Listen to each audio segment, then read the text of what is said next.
It's, let me know when you're all set up and ready. Uh-huh.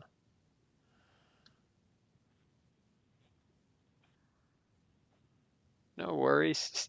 We're still getting ready.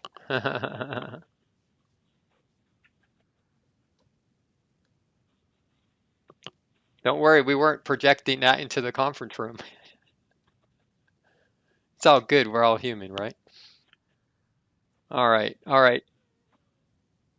Now that the mic sounds good. Olá, testando o canal de português, estão me ouvindo? Tudo certo? Okay. Okay.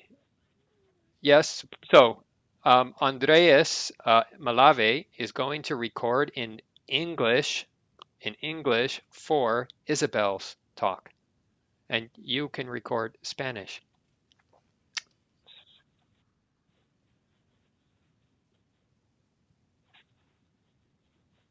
Then for the others, you do what you normally do. You don't need to record at all, Andreas, interpreter for Vivian and Terry. You just need to record for Isabel, but you need to record Spanish, and Andreas Malave records English. Okay, and Andreas Malave, you will record Spanish for Vivian and Terry. Okay, is everybody ready? Because I'm going to bring in the main hall now. Start recording. Right. So please start recording now. Um, good. We are ready to go. Here we go. I will let in the main hall and I make them co-hosts.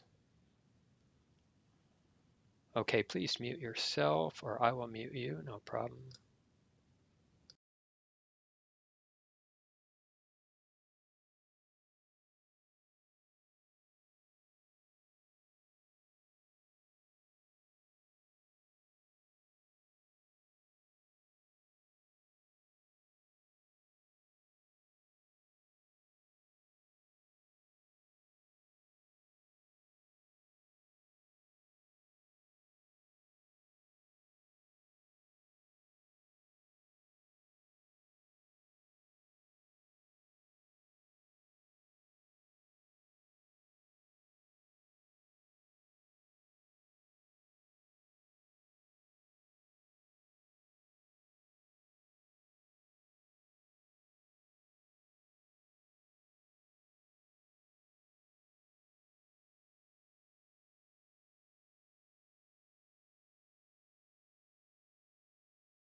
Testing.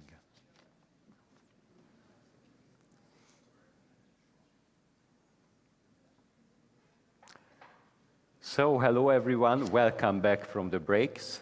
And for those of you who just joined the conference, welcome at IEC. Oops, thank you. Welcome everybody. Hello, faces that we've already seen for some days, and new faces that have joined and here in the room. Na sala e também no Zoom. Que bom que todos voltaram. Vamos começar com alguns anúncios aqui. O primeiro é que ainda estamos trabalhando em como solucionar a questão de ter um jantar aqui em Budapeste e voltar no horário certo. Então, pensamos numa nova solução para hoje.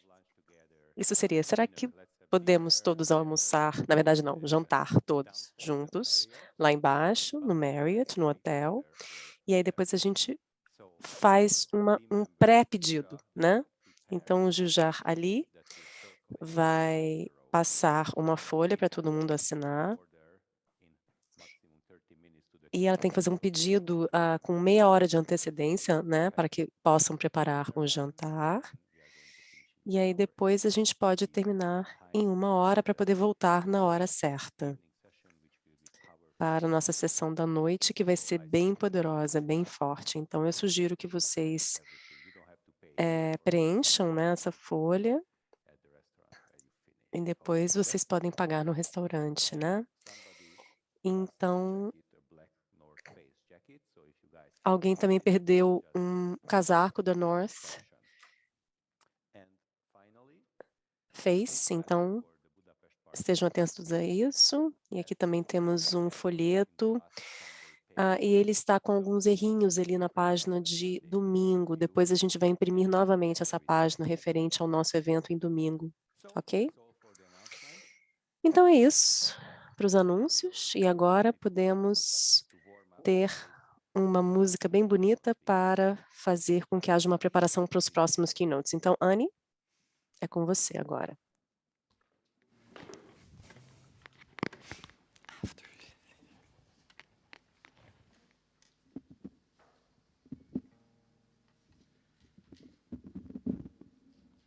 This is a song I wrote very recently.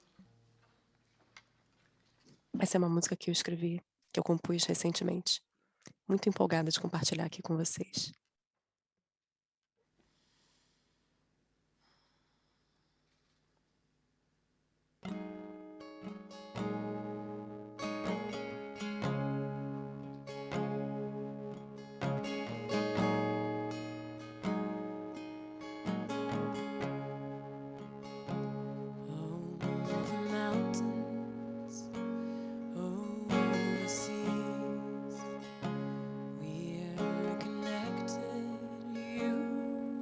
And me through our hearts and our longings, we are one in our belonging.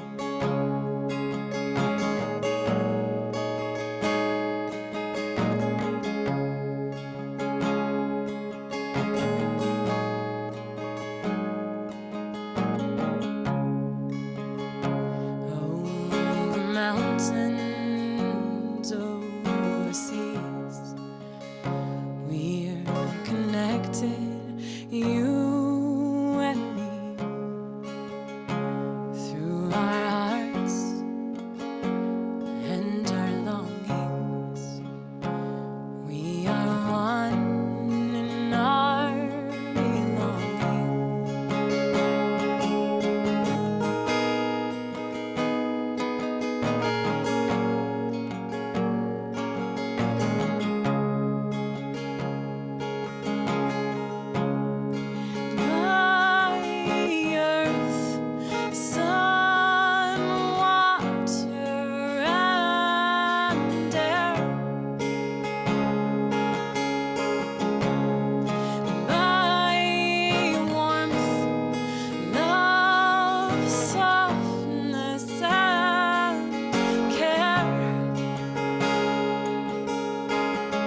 Let me hug you.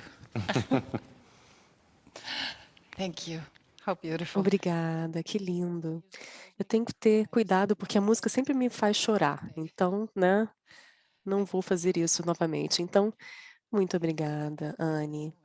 Thank you. Vamos lá? I have the wonderful pleasure. Eu tenho o grande prazer de dar as boas-vindas e apresentar a Vivian Dittmar. A Vivian tem sido uma exploradora apaixonada da consciência e da cultura desde uma idade bem tenra. Nascida na Alemanha, a Vivian cresceu na Europa, na Ásia e na América do Norte. Ela fundou a organização sem fins lucrativos Be the Change Foundation e é uma força para a mudança cultural. Como autora do Poder dos Sentimentos e outros 6 livros, ela se tornou uma especialista bem procurada e uma oradora em palestras no tema da inteligência social e emocional. E hoje ela vai falar conosco a respeito do conflito como um portão para uma nova consciência. Vivian, por favor, venha para o palco. Aplausos para Vivian, pessoal. Obrigada.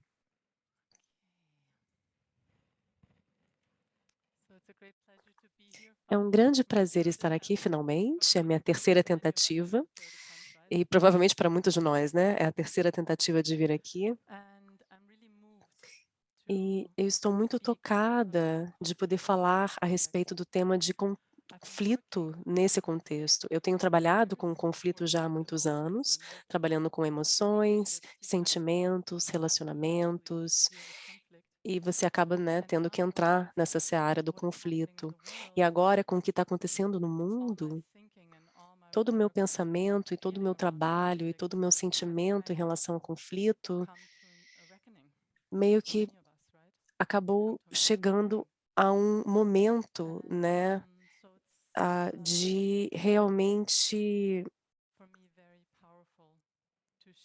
chegar a esse cálculo, né, esse cômputo, e para compartilhar isso com vocês, acaba levando a essa questão. Na minha exploração do conflito, eu acabei pensando que, né, esse conflito pode ser um portal para uma nova consciência, e eu enfatizo que pode ser, dizendo que é uma possibilidade. Como todos sabemos, com frequência, não procuramos essa possibilidade, né? Muitas vezes fracassamos em pegar, em tomar essa oportunidade que o conflito nos dá, né? O conflito convida a essa oportunidade. E muitas vezes não aproveitamos. E a razão pela qual nós fracassamos nisso é porque ainda não temos a consciência de que o conflito, né, nos convida para isso. Então, é quase como que uma situação, né, de que como é que a gente pode desenvolver a consciência para abraçar a consciência de certa forma que ela possa ser um portão para uma nova consciência, né? E eu quero falar disso hoje. Uma das coisas que me surpreenderam, né, no meu trabalho da exploração desse conflito é que eu realmente me apaixonei pelo conflito. E isso foi muito surpreendente para mim, porque como muitos de nós, eu costumava evitar o conflito a qualquer custo, né? O conflito era algo de que eu tinha muito medo. Todo mundo aí, alguém se identifica, né? Então, e nós temos muitos motivos para ter medo do conflito. Se a gente olhar para a nossa história, o conflito tem sido equacionado com violência, com guerra, e isso já há milênios. Então, todos nós carregamos um trauma pessoal e coletivo, que no nosso sistema, conscientemente ou inconscientemente, pessoalmente e coletivamente, nós carregamos um conhecimento profundo de que o conflito é perigoso. E esse saber experiencial, experimental, impede que nós realmente cheguemos ao conflito. Então, na minha experiência, a maior parte das pessoas, e eu me incluo nelas, evitamos o conflito, né? até o limite em que nós podemos, porque a gente equaciona isso, a gente acha que o conflito é igual à violência e à guerra. E para mim foi muito importante perceber que são duas coisas separadas, que a violência e a guerra não são a mesma coisa que o conflito. A violência e a guerra são sintomas que fazem com que a gente não consiga lidar com o conflito e nem abraçar o conflito.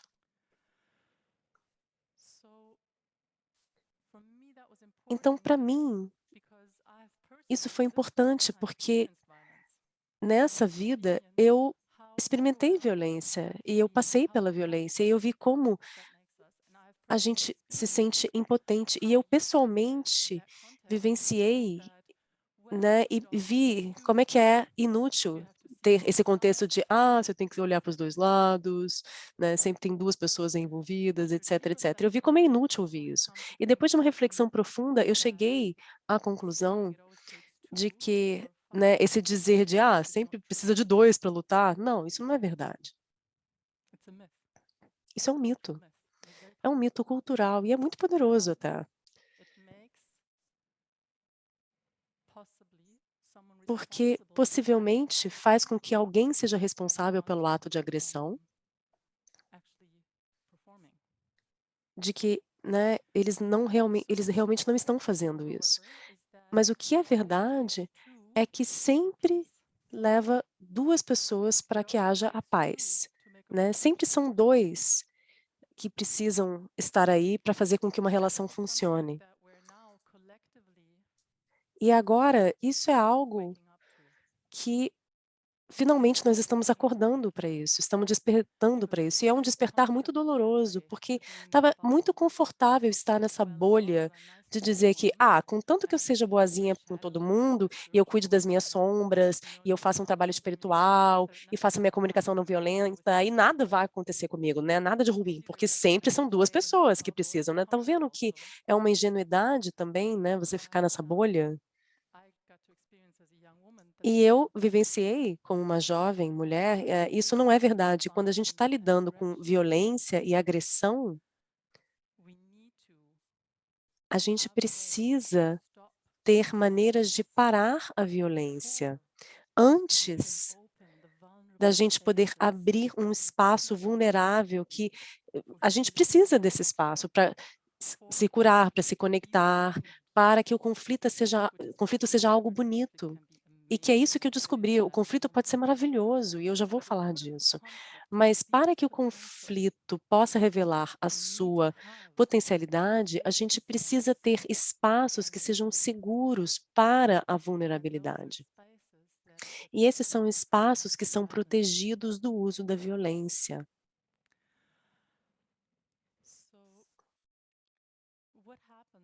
Então, o que acontece, né, para muitos de nós, quando nós somos confrontados com conflito, é que nós imediatamente, e isso serve para qualquer tipo de conflito, pode ser um conflito bem pequeno, e que a gente imediatamente muda para uma mentalidade de guerra.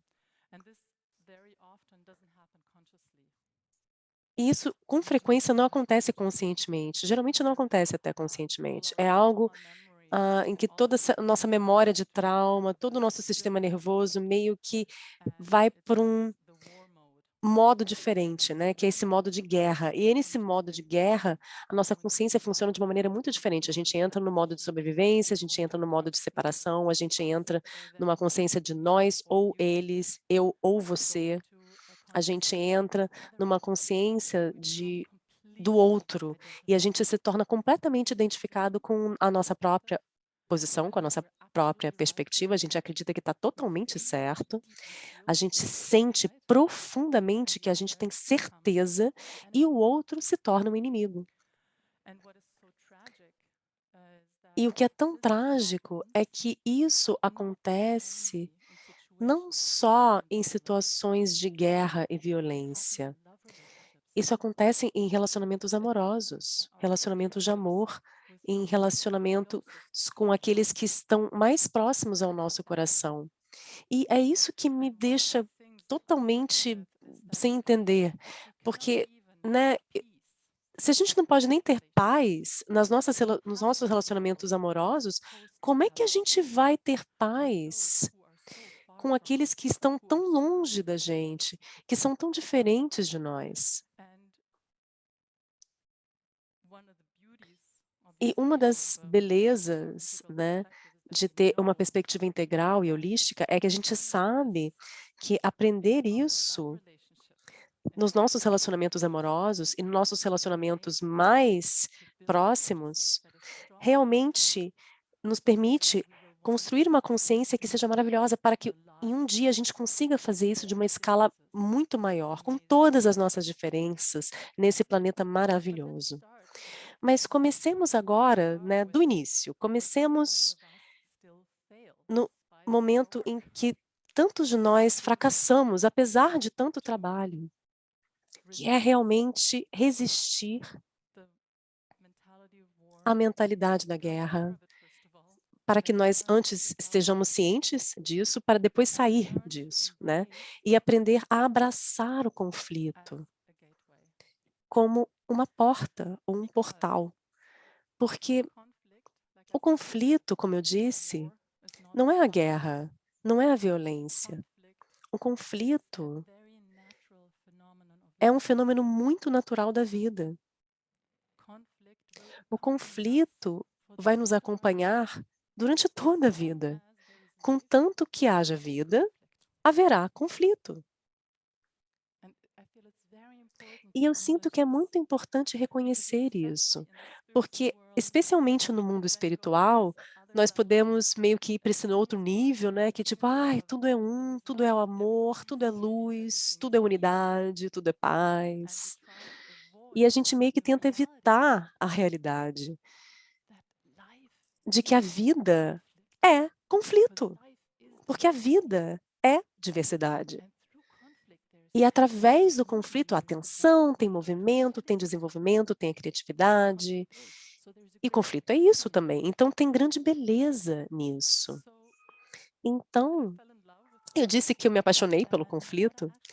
E, na verdade, o que eu me apaixonei foi. Eu me apaixonei pelo gap, pelo intervalo, pela lacuna. E essa lacuna é algo que se revela para nós somente quando nós mudamos de perspectiva. Então, o que acontece geralmente quando estamos em um conflito é que, né, foi o que eu disse antes, a gente se identifica totalmente com a oposição, a gente só vê a nossa posição e, né, a gente nem está disposto a ver a oposição da outra pessoa, né, porque a outra pessoa está errada. Então, né, para quê? E leva uma mudança de perspectiva. A gente precisa dessa mudança de perspectiva que eu tentei ilustrar aqui no slide, quando a gente começa a enxergar o conflito desse outro lado, né? Então a gente muda de perspectiva para isso daqui que eu estou mostrando. E eu não sei se é algo que vocês talvez queiram tentar. Tentem fazer esse movimento com as mãos de vocês, tá? Então você está com o inimigo ali na tua frente, né? Com a tua outra mão. E tentem agora simplesmente mudar e colocar a tua mão próximo do teu rosto e afastar a outra, para mudar a perspectiva, certo? Então, o que acontece quando a gente muda de perspectiva? Nós também mudamos como estamos usando o nosso cérebro.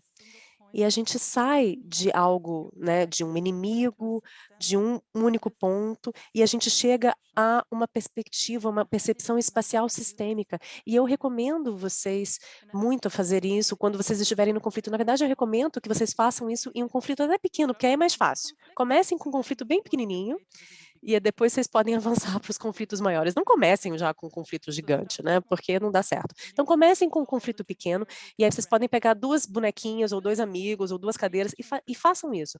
Tentem mudar a perspectiva e olhem do lado fisicamente, né, de outro lado. E o que acontece é que aí você, tendo feito isso, você está olhando o sistema.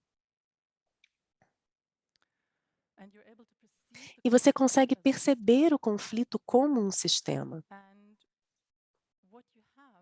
E o que você tem, né, quando você tem um conflito, e olha só, minha definição de conflito É sempre essa pessoa quer outra coisa e essa pessoa quer uma coisa, né? E essas pessoas não se ajustam, né? Essa é uma definição bem simples.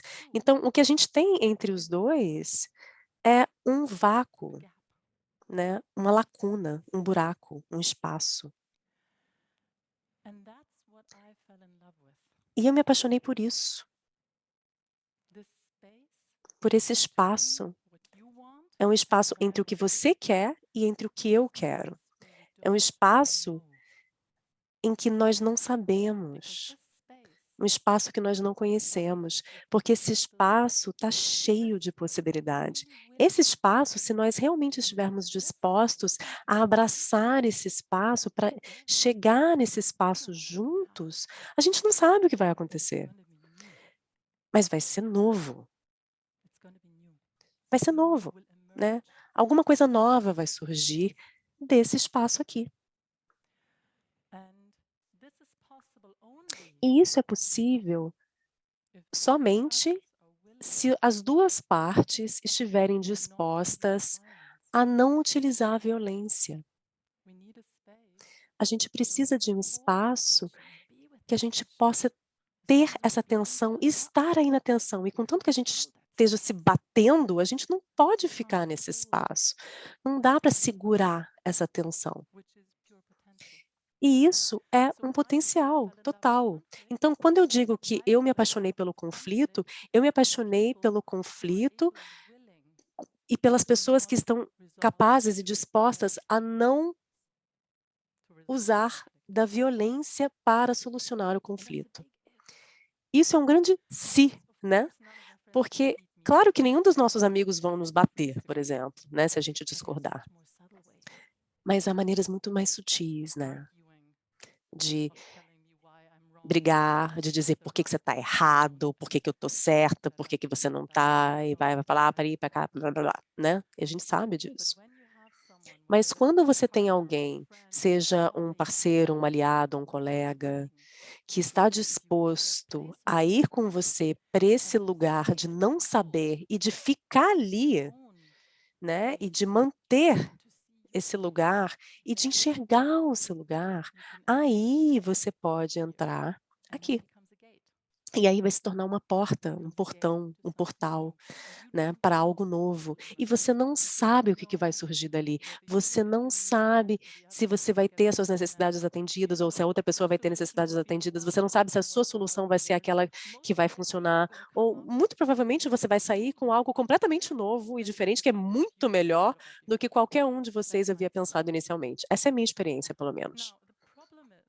Agora, o problema é que essa porta, inicialmente, né, esse portão está trancado. Então, só mudar de perspectiva não é o suficiente. Devido a todo o trauma que nós temos, não é assim. Então, o que bloqueia esse portão? E como é que a gente pode destravar esse portão? Bem, antes você tem bloqueios mentais, né, para esse portão. Um deles é o hábito de fazer perguntas fechadas. Então, você vai se comprometer a uma relação monogâmica comigo ou não? Você vai ter um filho comigo ou não? Sabe? Então, a gente não precisa falar disso. É sim ou não, né? Se for não, tchau. Né? Então, perguntas fechadas. Absolutos. Os absolutos são a minha expressão para quando a gente sente que a gente está absolutamente certo sobre alguma coisa. A gente não sente que a gente sabe disso. E você tem as escrituras sagradas, você tem leis, e Deus sabe o que para provar que nós estamos absolutamente certos.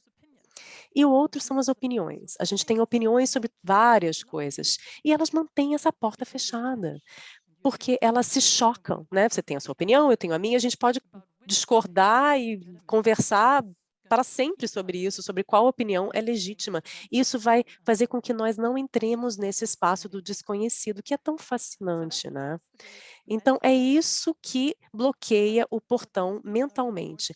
Mas o maior desafio para muitas pessoas é o emocional, para poder bloquear esse portão. E os sintomas desse bloqueio seriam um drama, né, que está muito presente no conflito, tem um drama gigantesco aí quando tem um conflito. Você tem esse sentimento aí que você acaba não sentindo nada, né, você fica sentindo um torpor. A gente pode ressoar esse espaço, mas a gente não consegue abraçar esse espaço. Você tem tensão e você tem essa rigidez, né, é uma sensação de que você não consegue respirar. E tudo isso são sintomas do que eu chamo de emoções. E essas emoções, eu uso um termo muito especificamente, como alguns de vocês podem saber, né? Podem ser sentimentos também. Eu chamo isso de uma bagagem emocional. São coisas antigas que são ativadas no conflito, né? E isso são coisas pessoais e coletivas. E como eu mencionei anteriormente, com o conflito você tem muita bagagem coletiva que pode ser ativada. Hoje, mais tarde, eu vou fazer um workshop a respeito de como lidar com isso, tá? Porque eu posso falar muito sobre isso, não vai adiantar aqui. A gente precisa realmente chegar lá, e é isso que a gente vai fazer depois. Mas agora, olhemos como a gente pode abrir esse portão. Então, no nível mental, em vez de fazer perguntas fechadas, nós precisamos sair para perguntas abertas. Tá, e o que a gente faz com esse problema, né? Eu quero ter uma relação monogâmica e você não quer. Essa já é uma pergunta aberta. A gente sai de falar sobre absolutos para necessidades. Quais são as suas necessidades? Quais são as minhas necessidades? Então, a gente a gente parte de um lugar de vulnerabilidade. E em vez de falar sobre... Ih, meu slide foi embora aqui, peraí, só um instantinho. Em vez de falar sobre opiniões, nós falamos sobre perspectivas. Qual é a sua perspectiva e qual é a minha perspectiva? Deixa eu voltar aqui para o slide.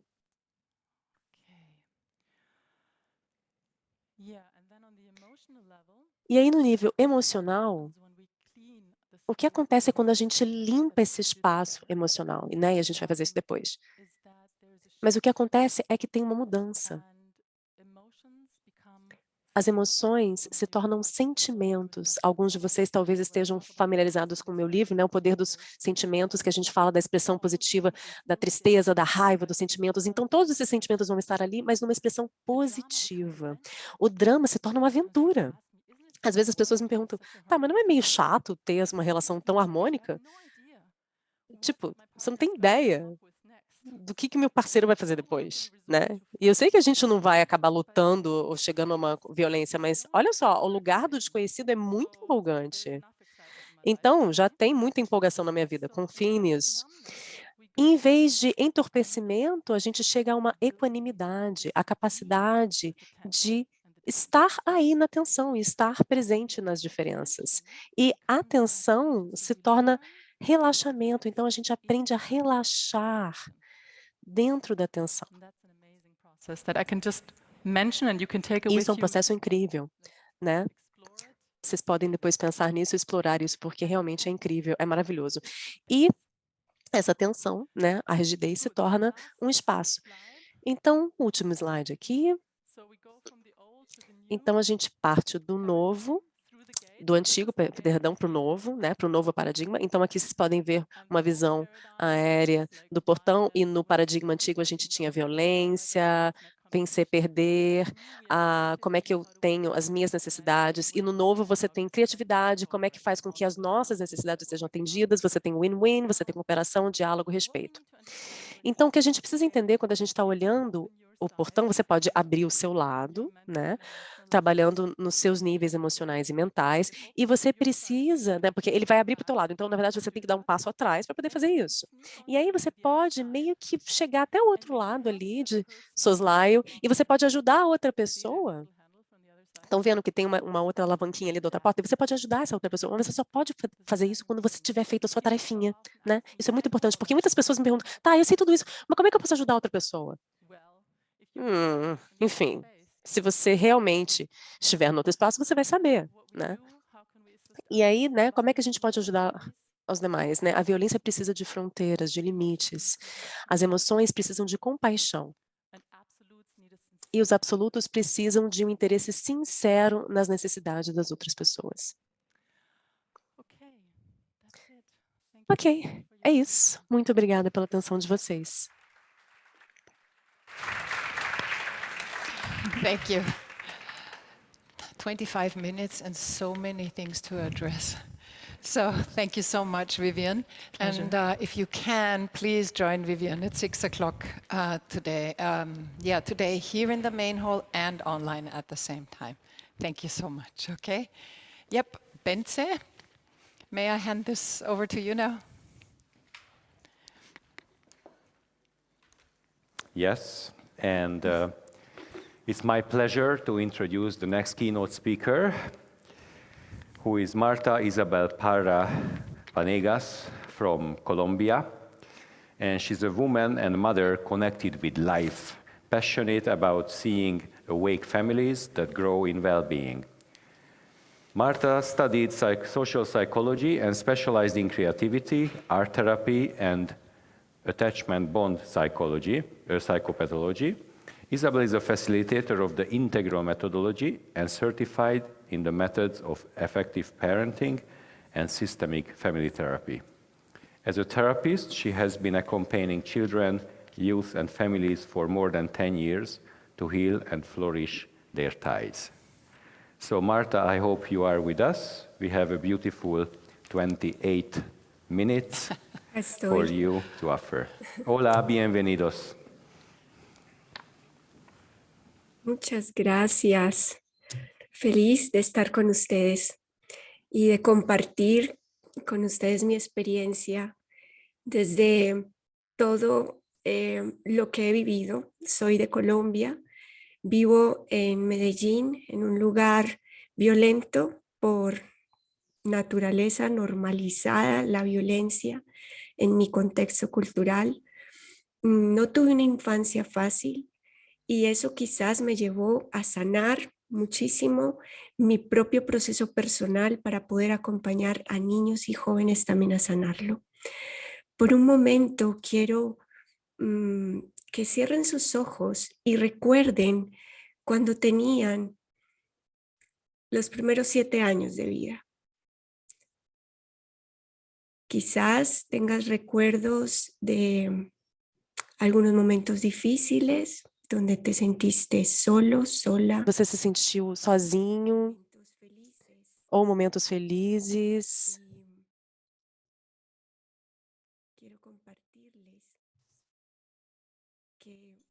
E eu gostaria de compartilhar com vocês que todos nós tivemos esses momentos de conflitos, como a Vivian disse, né? Então, porque a paz não é a ausência do conflito. A paz em família é realmente poder sentir que, embora tenhamos momentos difíceis, o mais difícil que a gente passa é quando nós estamos sozinhos. Então, agora, vou compartilhar com vocês inicialmente esse modelo que eu construí desde a teoria integral. Mas os meus grandes inspiradores foram as crianças. As crianças me ensinaram muito sobre a paz. E uma parte de tudo que eu aprendi com elas é que são professoras, são mestres, mas nós, os adultos, os pais, criamos e ensinamos, né? E as crianças ensinam. E nós podemos, como sistema, completar tudo isso. Aqui nós temos 5 coisas importantes que eu aprendi com a paz das crianças. E vocês podem pensar, tá, mas por que se a criança é tão imatura, né? Se ela faz aí pirraça, birra, se a criança é agressiva por natureza? Bem, a agressividade numa criança não é a violência. É a manifestação natural que nós temos desde um cérebro que ainda está se desenvolvendo e que quer lutar, fugir ou se paralisar. Então, quando nós redirecionamos as condutas nas crianças agressivas, nós também podemos curar os nossos próprios esquemas mentais do que nós aprendemos. Aqui está o primeiro aprendizado. As nossas crianças são coerentes. Elas fazem como elas sentem. São conectadas com a vida. E esse princípio vital faz com que nós saibamos que numa família, a paz tem que estar conectada com a família, né? É muito diferente quando uma família não está conectada com a vida e vive o dia a dia. E se preocupa como se estivesse num piloto automático, né, com o pagamento das contas, com situações cotidianas, mas que não estão desfrutando de estar juntos. Uma outra aprendizado que eu tive com as crianças é que sempre aceitam incondicionalmente. Uma criança nunca deixa de amar os pais. Nós só deixamos, né, de nos amar muitas vezes porque a gente sempre busca aprovação. Então, eles nos ensinam que o amor e a aceitação incondicional de tudo o que acontece é realmente estar conectadas com esse princípio vital. O terceiro aprendizado é que evoluem mudando de erros, de equívocos. Isso significa que quando nós evoluímos, nós aceitamos o erro como um professor. Nós redirecionamos a energia vital que nós temos na família quando há erros, quando há equívocos, porque a gente se equivoca, a gente comete erros. Agora, isso a gente administra como um aprendizado, e então nós podemos dirimir conflitos na família e podemos começar processos de paz. A família é um ninho de onde se tece o que nós depois culturalmente replicamos nas empresas, nos países, nos governos, nas comunidades. Então, aprender a gerir o erro como mestre é outra das grandes características que nós podemos e entendemos como as crianças fazem isso, a gente pode redirecionar isso. O 4 seria viver no momento presente. Em algum momento que eu estava muito estressada, uma criança chegou no meu consultório e eu estava particularmente com muitas coisas para fazer, estava muito preocupada, muito agoniada. E aí, essa criança falou, percebo que você está meio preocupada. E eu disse, sim, eu tenho muitas coisas para fazer. E ele disse, de repente você deveria brincar mais. Essa resposta dessa criança me levou a entender que se a gente olhasse, de repente, com uma perspectiva de uma criança, né, como ela enxerga as coisas, né, que as coisas são tão cotidianas, naturais, desde o ponto de vista do prazer, a gente poderia administrar tudo muito mais facilmente. Então, essa outra aprendizagem aqui, revelar com autenticidade a sua experiência, isso também é muito importante, porque elas recebem o que, né, às vezes porque a gente tem muitas expectativas altas e as nossas crianças recebem essas expectativas como, né, que eu tenho que crescer e eu tenho que virar um adulto rapidamente. E quando nós somos adultos, nós queremos voltar a ser crianças, né, de alguma maneira. E quando você pergunta para uma criança, em algum momento, né, você diz, escreve, desenha, o que você faria se você fosse milionário, se você tivesse todo o dinheiro do mundo? E a criança fica com uma folha em branco aí, durante alguns minutos eu fiz essa pergunta, né, e a criança me mostrou a folha em branco, e eu falei, tá, mas então o que você queria? E eu disse, não, nada? Ele, não, nada, na verdade, eu não quero nada, porque se eu fosse milionário eu não faria nada. Então, eles revelam com autenticidade essa experiência. Mas também, seguindo essa mesma pergunta, eu disse para essa criança, né, desenha para você o que seria a paz para você. E o desenho que a criança faz, a maioria delas, né, faz, quando você faz essa pergunta, se a gente pensasse, né, o que a gente desenharia se a gente desenhasse a paz? Mas eu conto para vocês que uma criança desenha uma família unida. Então, se a paz para uma criança é ter uma família que compartilhe junto, que esteja unida, que comemore, que cometa erros, mas que aprenda também, então, de repente, a gente tem aí uma peça muito valiosa, né? Algo muito valioso para poder gerir um conflito na família. E esse é o panorama, desde o ponto de vista integral. As fotografias que nós temos hoje do que uma família vive no presente, nesse tempo.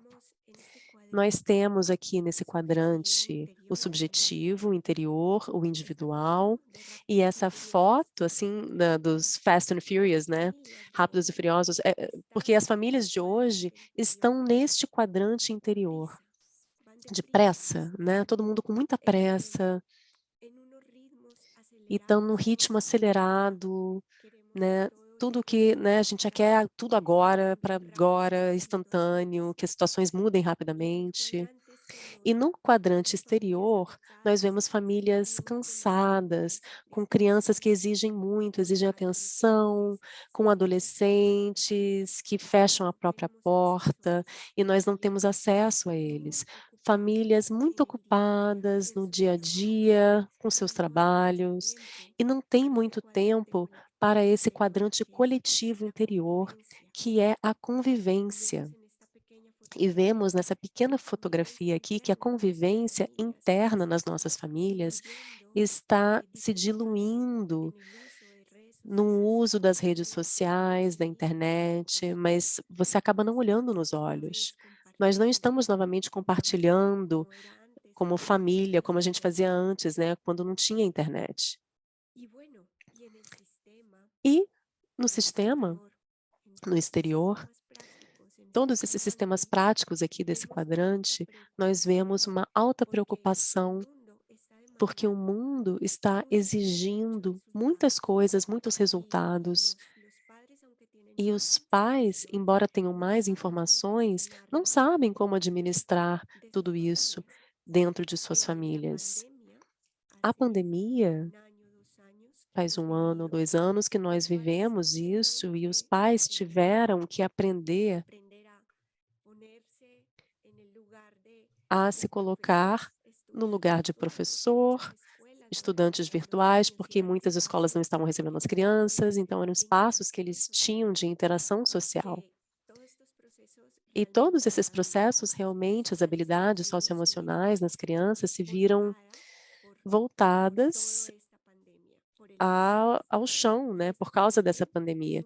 E isso é o momento que nós vivemos agora, né, como todo mundo está se adaptando, tem novos sistemas práticos e novas maneiras de poder passar por essas mudanças e passar pelos novos desafios que nós temos na nossa vida social. Então, os espaços internos na paz para a família tem essas 4 partes aqui. Se nós vamos ao interior da família, precisamos trabalhar o coração da família, o lugar onde nós estamos aqui, né, as mãos, o que nós fazemos na casa, né, o Aini, que é a tribo, o interser entre a família, porque nós intersomos, e também a energia da vontade para poder transformar aquelas situações, aquele sistema que o sistema está propondo, as novas regras do mundo, em algo que seja como habilidades para aprender em casa. E como isso seria visto em mais detalhes? Aqui nós temos que o espaço interior das famílias deve ter uma baixa tensão e uma alta clareza. Se nós na família podemos ter práticas internas de paz, em que haja, por exemplo, práticas como a meditação, a espiritualidade, e poder superar tudo em família, essa baixa tensão para que a gente tenha uma clareza em momentos de muita incerteza, no quadrante exterior, quando você tenha ações integradoras, você tem essas condutas também. E de que se trata conviver? Se trata de uma conexão coletiva com um propósito de valor. E eu percebo que nas famílias, assim como nas empresas, por exemplo, nas organizações, nos governos, nós temos propósitos e a gente tem isso per se, ou seja, a gente tem valores, missões, visões, e nas nossas famílias, qual é o propósito? Isso parece que né? A gente chega nas famílias como já com uma tentativa aí, mas quando eu pergunto para as famílias, né, que eu acompanho, na criação integral, e eu pergunto qual é o propósito de vocês como família? Eles não têm ideia. De repente, se a gente cria um propósito, a gente pode compartilhar esse propósito, né, de conexão familiar, aí a gente pode ter uma linha clara para seguir quando haja um conflito. E para transformar isto, nós precisamos também de sistemas internos em casa que transformem o conflito, né? E eu vou mostrar agora para vocês mais em detalhes ainda. E aqui temos essas 12 pétalas, que são as que eu notei que temos de começar a cultivar para poder ter a cultura da paz em casa, na família. Precisamos aprender a curar as nossas crianças e a nós mesmos como pais, a nos curar, porque muitas vezes nós projetamos nas nossas crianças, nos nossos filhos, ou nos nossos parceiros, nós projetamos nossos próprios medos e temores, e né, o que nós recebemos na nossa primeira infância. Aquelas expectativas, né? Nós também temos de nos abrir a despertar novos momentos, novas formas de ser e estar em casa. No quadrante exterior, crescer, florescer e descobrir. E isso o que implica? Implica em aprender que cada momento de desenvolvimento que nós temos na família, com as nossas crianças, quando nós conhecemos que uma criança aos 5 anos, a gente obriga, por exemplo, a compartilhar e ele apenas está formando a própria individualidade, então, para essa criança compartilhar o brinquedo favorito e obrigar a criança, não, olha só, você tem que compartilhar o brinquedinho, você está sendo egoísta se você não compartilha. Sabendo que o momento de desenvolvimento da criança não está ainda ali, né, não está instalado isso de compartilhar, nós poderíamos, de repente, acompanhar essas crianças de uma maneira mais sábia. Então, você tem que descobrir o que está acontecendo, né, com o ser e conhecer cada etapa de desenvolvimento. O que está acontecendo? No coletivo interior, aprender a cuidar, a nos cuidar mutuamente, né, uns dos outros, a ter um propósito compartilhado e a celebrar. E, assim, ter neste quadrante exterior a participação, a transformação e a possibilidade de restaurar e reparar quando a família, né, quando o tecido familiar esteja fragmentado. Para resumir, né, dar sentido, cuidado mútuo, propósito e capacidade de resiliência. E aqui nós temos em mais detalhes ainda, né? Eu estou mostrando como ir cada vez em mais detalhes nesse modelo. Então, a bússola aqui para curar, despertar e crescer em família diz respeito a essa linha de desenvolvimento. No quadrante 1, nós vamos trabalhar com a plenitude. E o que é a plenitude? É como a gente pode alcançar isso, né? Como objetivo, quando a gente cura as nossas crianças feridas, quando a gente pode fazer um discernimento do que é a minha expectativa como pai, como mãe, e a expectativa que tem o seu filho ou a sua filha, o que é meu e que é do outro. Quando há conexão e presença, essas 3 linhas de desenvolvimento, para mim, têm sido definitivas para que formar na família, você possa formar na família vínculos seguros e não vínculos ansiosos, preocupados, evitativos ou desordenados. Então, como é que a gente vê isso no quadrante exterior e na prática, né? O que a gente tem que fazer? Precisamos de hábitos para ter um vínculo seguro.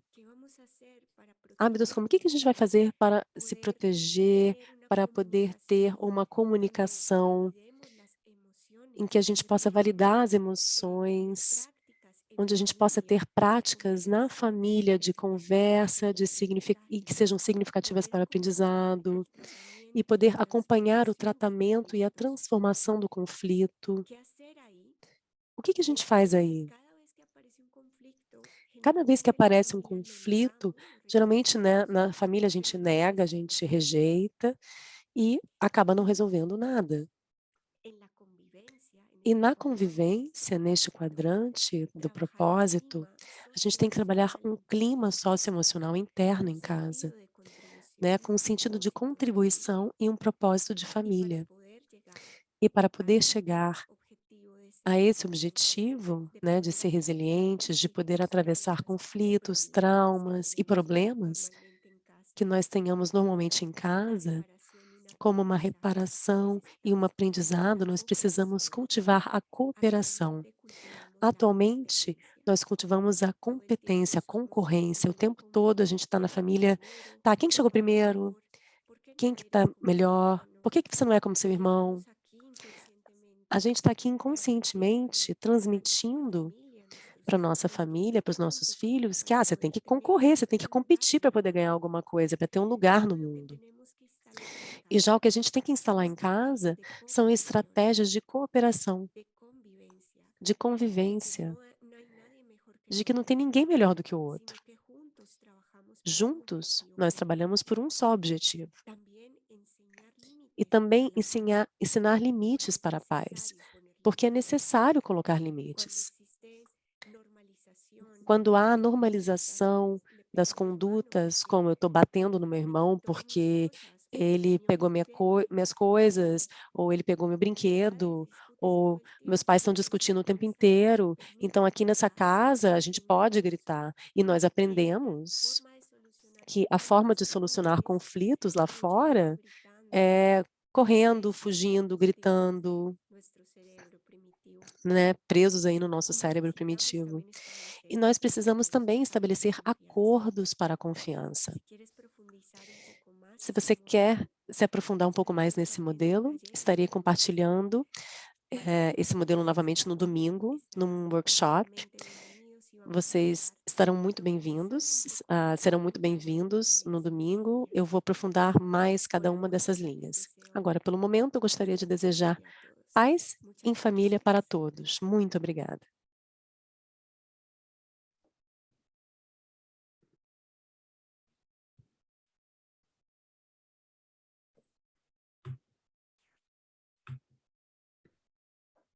Hablar contigo um pouco. I will speak. Olá, Marta Isabel, vou falar em espanhol, porque aqui em Budapeste a gente não ouviu a voz da Isabel. Nós só ouvimos a voz do tradutor em inglês, a voz linda dele. Então, agora eu gostaria de entender e ouvir a voz da Isabel em espanhol, só para que a gente possa vê-la como pessoa também, na sua alma. Então, Isabel, você tem criança, certo? Você tem filhos. Obrigada a todos, obrigada por me ouvir, assim, seja em outro idioma, outra voz. A paz em família, para mim, significa que nada está contra o outro, como a Vivian estava dizendo, né? Porque eu contra você, ninguém está um contra o outro, a gente está junto contra o que nos separa, né? Então, costurar um ninho amoroso em casa é o princípio para depois ter comunidades, sociedades em paz. Muito obrigada. Obrigada. Cristiana, agora eu convido você a apresentar a nossa próxima palestrante. Olá, sim. E eu o farei com um grande prazer, porque para nós agora teremos a Terry O'Fallon. Eu acho que todos aqui conhecemos ela e já ouvimos e ouvimos, né, muitas vezes aqui na IEC e também em outros contextos em relação ao desenvolvimento dos adultos. Então, a Terry é uma pesquisadora, professora, coach, diretora espiritual e designer de espaços transformativos. Ela faz uma pesquisa a respeito do modelo de desenvolvimento de estágios integral, que apoia um nível MetaWare com 4 níveis de desenvolvimento. A Terry é uma aliada, né, uma sócia do Stages International, que cria programas com base no modelo de Stages. Ela tem um mestrado em educação especial e direção espiritual e um PhD integral em aprendizagem e mudanças transformadoras. Terry, é um privilégio dar as boas-vindas a você hoje. Muito obrigada por tudo e você tem a palavra. Muito obrigada, Cristiana. Estou muito feliz de estar aqui com vocês hoje. E eu reconheço muito, né, as crianças do mundo de hoje. Nós tivemos tantos dos nossos grandes amigos na Ucrânia e nos Estados Unidos, né, e tantas crianças foram mortas, e 20 crianças foram mortas ontem. Então, eu gostaria de dedicar a minha apresentação a todos que estão passando por esse momento tão difícil e estão sentindo tanta dor devido à morte das nossas queridas crianças em todo o mundo. Enfim, eu gostaria de começar a minha apresentação, né? Então, eu vou compartilhar aqui a tela.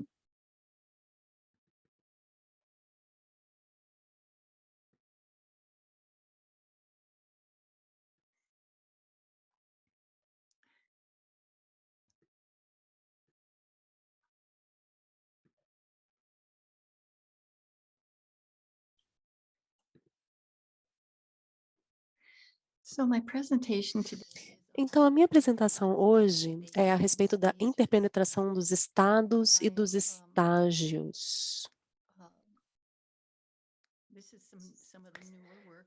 E esse é um trabalho mais novo que eu estou fazendo nesse momento. Então, eu gostaria de dar uma apresentação para vocês sobre esse trabalho.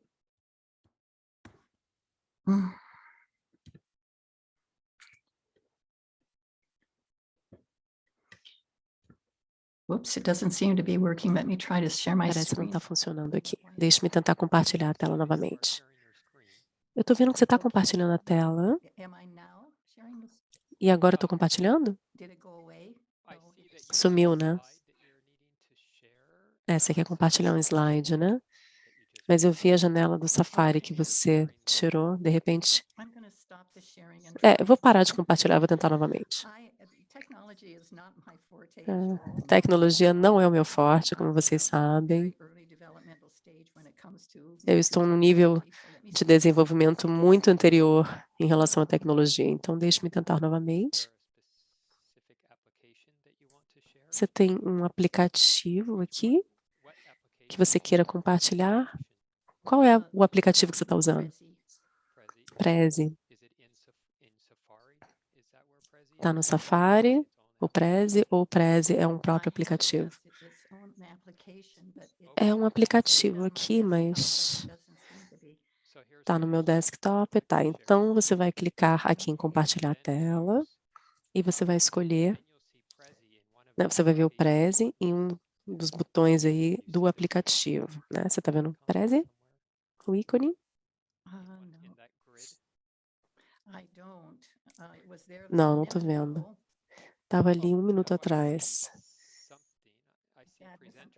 Agora eu estou vendo aqui, Present Review. Eu tentei isso alguns minutos atrás e estava certinho, mas agora não. Ai, desculpa, pessoal, peço muitas desculpas a todos. Deixa eu ver se eu consigo fazer isso novamente aqui. Eu vou te ajudar, não tem problema. Tenha paciência comigo, por favor. Você tem que ver na sua tela. Eu tentei 5 vezes hoje aqui de manhã, funcionou todas as vezes, mas agora não, né? Claro, parece que não está funcionando agora.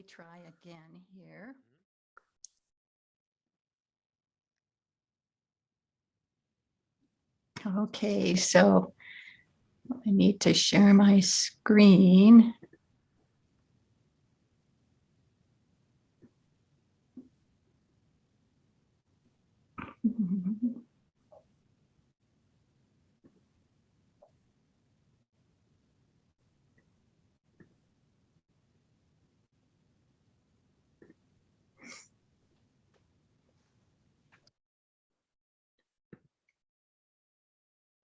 Let me know if you need any help. I will, Gabriel. Thank you Só so me much. falar se eu precisar de ajuda, eu estou aqui. Obrigada, Gabriel. Okay, let me try this one. Vamos tentar agora de novo. Is this coming up for you now? Go ahead, Tudo bem agora? present. Yes. Okay. Let's see if it'll work this time. Vamos ver se vai funcionar agora. It's still loading, I guess. I went to the internet. I had it on my desktop, but here it is. Ah, eu tinha Let's aqui, see vamos if lá. this will- Okay, now it's working. Tá, agora está funcionando. Thank you, everybody, for your patience with me. Muito obrigada a todos pela paciência de vocês comigo. We start with looking Então, at nós começamos a newborn, olhando um recém-nascido. and they are very, very receptive. E, né, esse recém-nascido é muito They can't receptivo, distinguish themselves from any né? kind of Os recém-nascidos não têm como se distinguir de quaisquer outros tipos de fenômenos. So, they don't even have the Então, capacity to eles nem têm a wonder who they are. capacidade de pensar em I quem want you são. to just get a Quem sou little eu? sense of what this Eu might quero só que be. vocês meio que pensem um pouquinho a respeito de como seria isso, né, para alguém. Alguém que seja um pedacinho de gente assim. Coloquem a mão de vocês na coxa de vocês. Eu quero que vocês sintam a coxa com a mão e vindo da mão, né?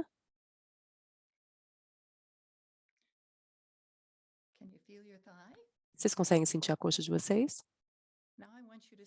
Agora eu quero que vocês mudem e quero que vocês sintam como se fossem a coxa em vez da mão. Vocês conseguem sentir a mão sendo a coxa?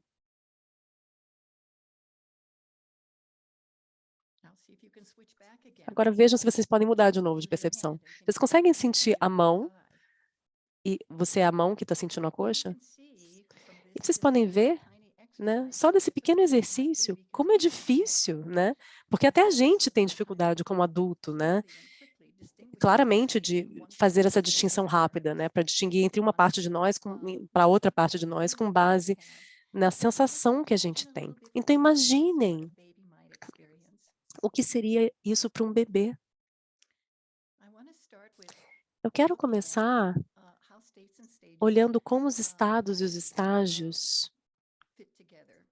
podem se ajustar. Você precisa ter a experiência do fenômeno antes de ir além do fenômeno para um fenômeno vazio.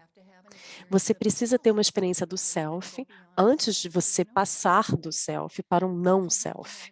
Você precisa ter uma experiência do espaço limitado antes que você pode ir além do limitado para o ilimitado. Você também precisa ter uma experiência do tempo antes de você ir além do tempo, né, para um momento em que não haja o tempo. E você também precisa ter uma experiência da mente ordinária antes de você ir além da mente ordinária para uma mente desperta. Então, isso é só para fazer com que nós saibamos que a gente precisa dos estágios relativos de desenvolvimento à medida que a gente cresce, para que a gente possa chegar em alguns dos tipos de estágios superiores, né? E tudo isso, todos esses fenômenos, self,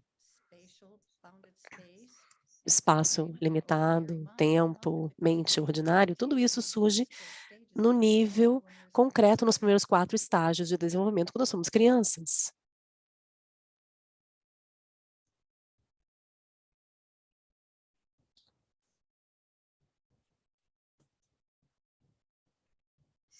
So, states and stages Então, have os estados e os estados têm uma relação. E há uma paisagem histórica aí que eu quero mencionar. Aqui a gente tem a versão do ou isso ou aquilo. O Ken começou com os status, né, com essas cores aqui, que vão até o azul petróleo, e também com os estágios, depois ele colocou os estados aqui em cima, né? Isso aqui é uma visão de ou isso ou aquilo, porque você pode estar em um estágio ou você pode estar em um estado. Aqui nós temos essa visão de isso e aquilo, né? Essa matrix. Então, aqui os estágios são verticais e os estados são verticais. E os estágios, na verdade... Não, peraí. Os estágios são verticais e os estados são horizontais. E uma das coisas que nós podemos ver de cara é que os estágios bem anteriores eles não têm fenômenos ainda. Eles não têm um self, eles não têm tempo, eles não têm uma mente ordinária ainda, uma mente comum. Então a gente sabe que eles realmente não podem penetrar em outros desses estados posteriores, porque eles precisam ter um mundo relativo antes de passar por isso para poder chegar depois ao espiritual ou para os estados. Então aqui está a minha ideia a respeito do que nós podemos pensar quando falamos da interpenetração dos estados e dos estágios. E isso aqui é só uma visão circular, né? Antes a gente tem os estados, que são necessários, mas não suficientes, no início de cada estágio, e a gente está vendo de um novo ponto de vista, né? Um novo ponto vantajoso. E aí, desse novo ponto de vantagem, as confusões surgem, né? Eu dei uma apresentação no último IEC a respeito dessas confusões. E aí a gente sai do estado para o estágio, e né, uma vez que essas confusões sejam sanadas, e elas se tornam uma ferramenta. Depois o estágio vai para o estado novamente, que provê um espelho de desenvolvimento de volta para si mesmo, para depois ir para um outro ponto de vantagem, depois vai para confusões novamente, e aí um novo ponto de vantagem surge, porque novas coisas aparecem que ainda não foram vistas anteriormente, uma vez que eles começam a ter essa confusão, né, depois esse estado se torna um traço.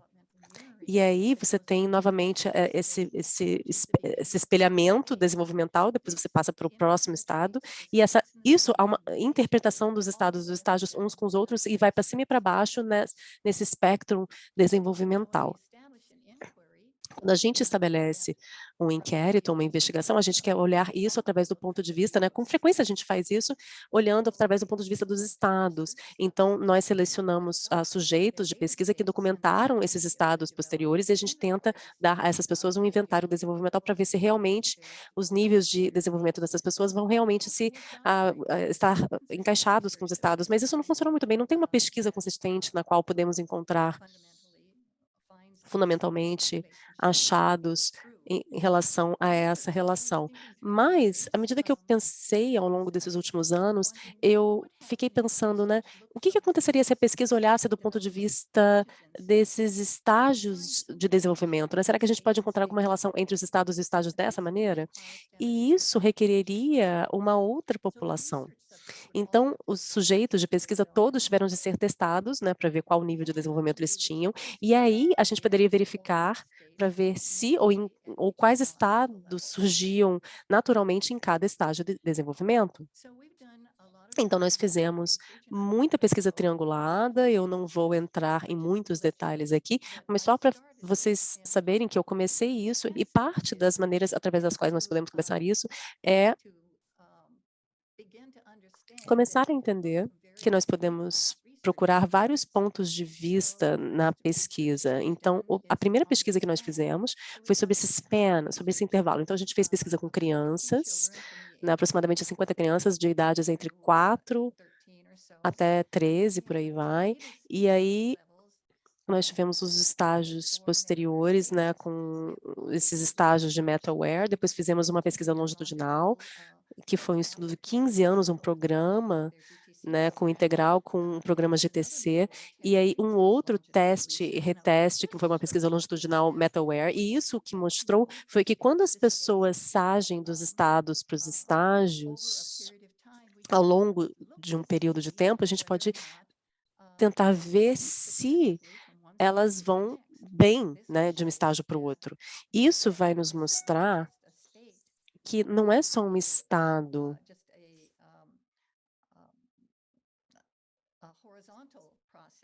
ou um processo horizontal, mas que ele tem um processo de desenvolvimento também. Nós também temos alguns estudos com palavras, né, com mais de 1 milhão de palavras, e nós localizamos os estágios, né, correspondentes a cada uma dessas palavras, os estágios primários, para que a gente possa ver né, onde a gente tem essas palavras. A gente também tem pesquisas qualitativas com Mort Ript, e tem uma pesquisa sobre amor também, com 3.600 compleções de frase, e isso suportou muito dos trabalhos que nós fizemos com as palavras, porque o amor é meio que a base, né, de todas as práticas dos estados. E também temos uma revisão da literatura em relação a palavras comuns de estados em todas as tradições. Então, nós tentamos analisar isso de vários lugares diferentes. E aqui temos a matriz dos estágios.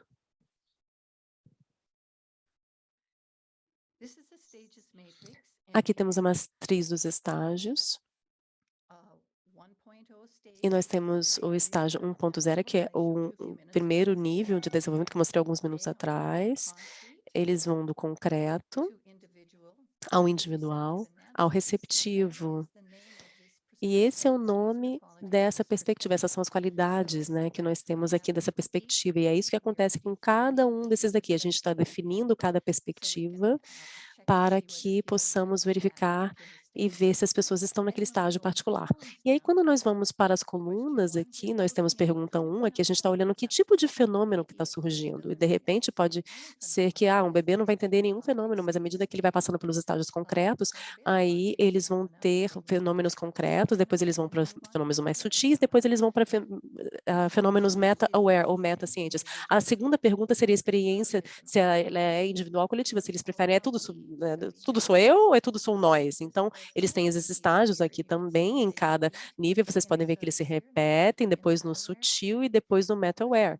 E aqui a pergunta número 3 é qual seria a sequência de aprendizado, né? Receptivo, ativo, recíproco e interpenetrativo. E nesse receptivo aqui, quando nós começamos a aprender alguma coisa, assim como um bebê, ele está aprendendo através dos sentidos, uma vez que a gente aprenda, né, receptivamente, aí elas podem ser ativas e você pode fazer uma coisa ativa, e geralmente é aqui onde eles descobrem quem eles são. E depois nós temos também um processo recíproco, porque eles começam a fazer isso com outras pessoas, e aí depois, interpenetrativo é quando tudo isso se reúne de uma maneira penetrativa, e esses 4 estágios são repetidos em cada nível. Então, com esse background, vamos olhar aqui um pouquinho como isso se manifesta na vida real. Um bebezinho não pode visualizar, mas a gente ensina como fazer isso brincando esse peekaboo, né? Brincando de fechar os olhos e achou! Então, né? Temos um vídeo aqui brincando desse esconde-esconde, e depois o pai some da vista e depois a criança para de rir. E aí depois você aparece novamente e a criança vai rir de novo. E às vezes você usa um cobertor, alguma outra coisa para se esconder do bebezinho. E o bebê não tem como dizer que você está atrás do cobertor, porque a criança não tem como visualizar você ali. Então, a visualização é um dos primeiros estados que surgem para as crianças. Elas não têm isso até que elas conseguem tirar o cobertor e aí elas conseguem visualizar que você está atrás do cobertor. Então, nós estamos começando a ajudar os bebês a, de fato, aprender como utilizar os sentidos interiores e exteriorizar também essa visualização interna. Então, essas visualizações aparecem como estado em todos os 4 estágios dos quadrantes até esse nível mais sutil. Elas têm amiguinhas imaginários, acabam sonhando, depois tem um passado que vem como se fosse uma memória, se você não conseguia visualizar, você teria uma memória e um futuro. E muitas práticas espirituais utilizam a visualização, praticamente em todas as tradições. Então, a gente está nesse ponto aqui 1.0, né, que está no concreto, você está no individual, você está no receptivo.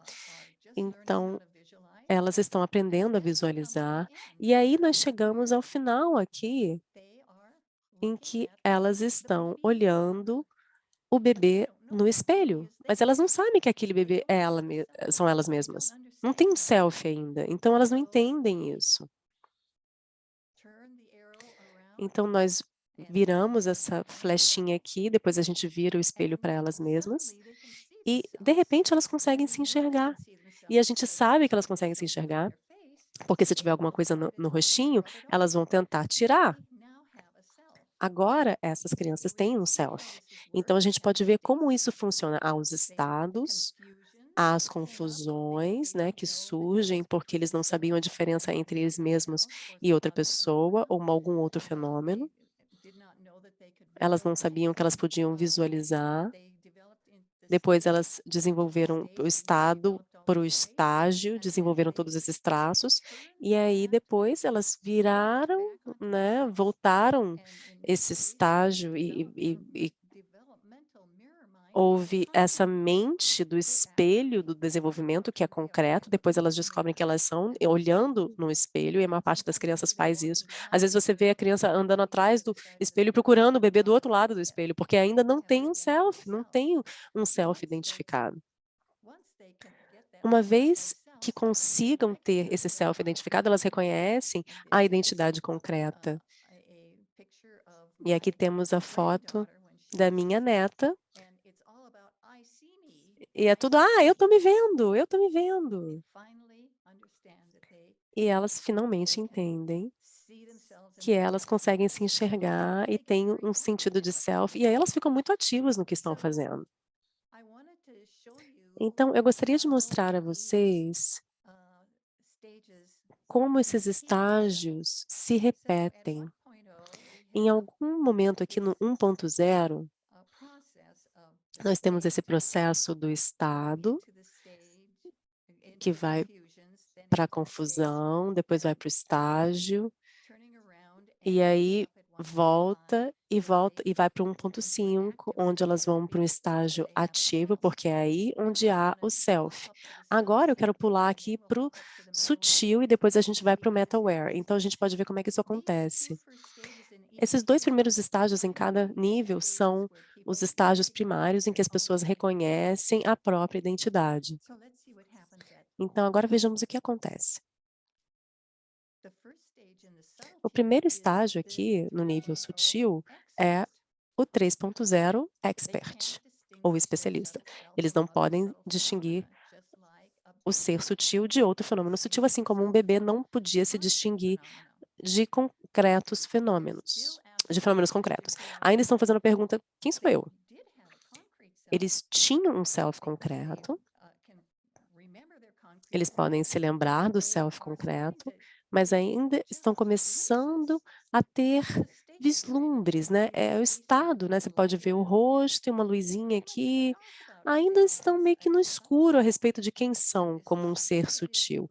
E isso é algo que é muito difícil, né? Uma transição muito difícil. De repente, isso acontece entre as idades de 16 ou 17 e 21 ou 22 anos, dependendo do tipo de criação e contexto em que essa pessoa foi criada. Então, a pessoa está se perguntando quem sou eu como uma pessoa sutil.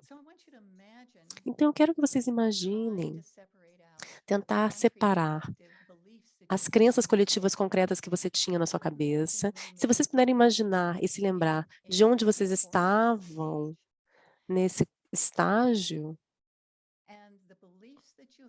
e as crenças que você tinha, se eram as mesmas crenças do seu grupo, essas eram as crenças que você tinha, você nem sabia, né, de muitas maneiras que você tinha as próprias ideias, porque as suas próprias ideias eram iguais às ideias do grupo. Então, de repente, você começa a ver alguns fenômenos sutis individuais aí na tua cabeça, algumas ideias que o resto do grupo não está vendo ou não está reconhecendo, e aí de repente você fica pensando, tá, mas como é que esses pensamentos estão chegando aqui? Eu nem convidei esses pensamentos, mas eles estão aqui na minha cabeça, e eles são muito diferentes do que eu tenho pensado em relação ao grupo todo. Então, essa é a pergunta de quem sou eu? Aqui nós vemos o estado, né, que eles têm. Eu sei que eu não sou o meu self coletivo concreto, já não sou essa pessoa, mas eu estou vendo que tem alguma outra coisa surgindo, mas eu não sei quem eu estou meio que no escuro aqui, então eu estou no estado aí. E esse estado é necessário, mas não é suficiente para estar no 3.0 estágio expert ainda. Então há algumas confusões, né, que essa pessoa tem que passar por elas, e Essas pessoas precisam ver que estão tendo as próprias ideias, essas ideias que estão chovendo para elas e elas não sabiam que tinham essas ideias antes. Elas estão confusas durante muito tempo, né, entre quais são as ideias do grupo, né, e quais são as minhas ideias. E são ideias que estão vindo para mim aqui que eu nem sabia. Eu comecei a ver, uma vez que tenham uma boa ideia, né, essas ideias sutis que estão vindo, aí o Estado vai para o estágio, e para que o estágio possa ser sólido, elas precisam ter um entendimento muito bom e vão ter uns flashes, por exemplo, do futuro, mas aí vai ser um outro estado. Então, essa mente no espelho de desenvolvimento é essa visualização sutil do seu self, tendo essas ideias sutis, e você reconhece que você tem um novo self sutil. Então, você pode ver que a visualização é muito importante em termos de ajudar as pessoas a encontrar e descobrir quem é a sua nova identidade nesse estágio. Uma vez elas tendo chegado a esse estágio, em que elas podem ver isso, todo um novo aspecto dessa identidade sutil, essa pessoa começa a ir para esse estágio ativo. Eu tenho um self agora, eu posso ser ativo com o meu self. E parte disso é visualizar, né, tendo a capacidade de visualizar o futuro. E esse estágio conformista e o estágio do expert ainda estão vendo o passado como futuro, né? Eles não veem que o futuro é diferente do passado, porque eles estão olhando o passado para ver o que eles vão fazer depois. Aqui eles não estão olhando o passado para ver o que vão fazer depois. Eles estão olhando o futuro e estão dizendo, o passado pode ensinar, mas a gente precisa olhar para o futuro. Então, a gente meio que não está pensando no passado quando a gente chega nessa parte aqui do estágio. Então, agora passemos aqui para esse estágio, que é o 5.0, no estado meta-aware, ou meta-ciente. Vamos ver a diferença entre o concreto, desenvolvimento de um self individual, o desenvolvimento sutil de um self individual, e agora a gente vai para o entendimento meta-aware ou meta-ciente ou meta-consciente de um self individual. E aqui, novamente, eles estão pensando, quem sou eu? Agora, estão vivenciando a ciência da ciência, a consciência da consciência, mas não sabem ainda do que é. Eles só sabem que seja o que for que estiverem vendo, é muito mais rápido do que qualquer outra coisa. Eles podem ver as projeções no momento que elas estão vindo, tem todos esses fenômenos que estão surgindo na mente, e eles não conseguem nem falar tão rápido quanto eles pensam. Às vezes congelam, às vezes paralisam, porque nem conseguem dizer as palavras. O que está acontecendo aqui? Quem sou eu? Quem é essa nova pessoa que eu sou? E aí eles começam a confrontar, né, pensando quem eles são. Eles podem olhar para trás porque já viram os estágios de desenvolvimento. Então pode dizer, eu tinha um self que era anterior, depois eu tenho um self que foi desenvolvido, agora tem um outro self ainda que vai se desenvolver. Tem vários tipos de identidade. Essas são as confusões desse estágio. Eu tive vários selves, e nenhum desses selves são eu agora, né? Agora eu tenho outra identidade que está surgindo. Mas eu criei essas identidades todas. E provavelmente eu estou criando a minha própria identidade agora. Então, eles estão começando a desconstruir o que significa identidade nesse estágio. E estão fazendo a mesma coisa com os fenômenos, com as palavras. E fazem a mesma coisa com as fronteiras e os limites, e começam a olhar a insubstancialidade das fronteiras. Então, olhando todas essas coisas e percebendo ao longo do curso da vida que todas essas coisas mudaram e não foram estáveis. Então, essas são as confusões que elas têm que ultrapassar, né? Tem um estado de consciência, elas não têm ideia do que significa isso. Aí, quando acabam lidando com essas confusões, o estado vai para esse traço mais estável, aí elas podem começar a virar, né, como espelho, espelha isso. Então, esse limite é uma das últimas coisas a ser explorada, e aí eles começam a desconstruir essas fronteiras, esses limites. E aí, nesse caso, essa mente, espelho, né, tem essa ciência. Eu tenho uma consciência ilimitada. Essa é a minha identidade. E com isso, elas vão para o 5.5, que era o estágio transpessoal, que é esse estágio ativo,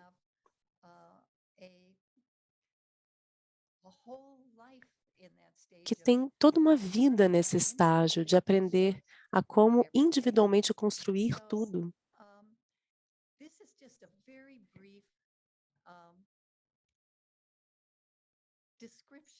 Então, essa é uma descrição bem breve da pesquisa que eu estou fazendo no momento. Certamente não está pronta e vai levar muito tempo, mas eu acho que tem uma possibilidade de que os estados e os estágios possam ter uma casa aí juntos, quando a gente olha como são um precisa do outro para poder crescer.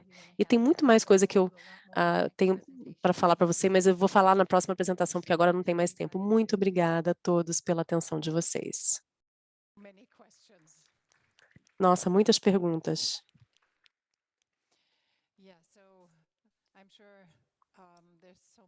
Eu tenho certeza que tem tanta coisa para aprofundar aí no que a Terry falou, mas depois ela vai entrar em mais detalhes no workshop dela. Então, agora eu gostaria de convidar Matthias Weidprest.